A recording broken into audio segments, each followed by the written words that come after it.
There's 4 parameters by which historic or apostolic Christianity determines whether something is considered biblical. The first is apostolicity. The faith is what the apostles handed on, through scripture and living teaching. That's why realities like Trinity and homoousios are called biblical, not because one verse says everything, but because the church binds together the many texts into the apostolic sense those texts entail.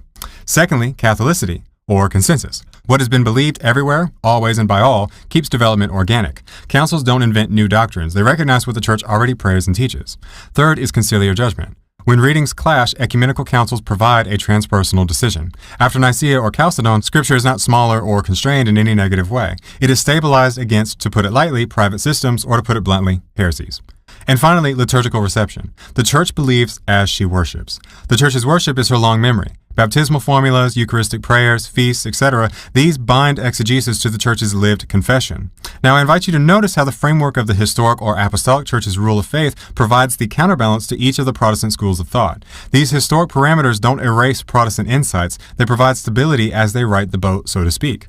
To the explicit-only biblicist, the church says, silence is not prohibition when the rule of faith requires what Scripture implies. After all, the canon itself was recognized this way, by apostolic usage, not by a proof text about the table of contents. To the Reformed method of deduction, the church adds a guardrail, that good and necessary consequence is tested ecclesially, by creed, council, and consensus, so conclusions don't outrun apostolic reception. To the Lutheran understanding of a diaphora, the church clarifies the tiers. Dogma cannot be traded, doctrine binds with authority, discipline can change. Freedom exists, but within ordered ranks. And to the Anglican Big Three, Scripture, tradition, and reason, the church supplies the answer to the logical question: who ultimately decides? Conciliar judgment and a living magisterium keep the three-legged stool from wobbling when reason and fragments of tradition disagree. And regarding the Wesleyan or Methodist formulation, which includes experience, the church says yes, holiness is a form of truth, but experience is normed by the saints' tested life and the sacramental economy, not by private illumination. And to Pentecostal immediacy, she grants, the Spirit is present, the canon is closed. Discernment of spirits is real, but public and measured against Scripture as read with the fathers and the whole church, lest the Spirit told me outrank the Spirit-breathed word. And to Anabaptist Christ-centrism, she reveals, Christ is the center in the fullness of revelation. He fulfills and thus illuminates the law, prophets, and the rest of Scripture. He indeed leads the ensemble, but he isn't a solo act that makes the rest of Scripture inaudible.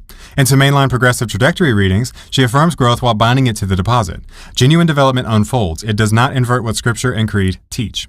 The force of that's unbiblical is dependent upon a prior rule of judgment as to what is or isn't in the first place biblical.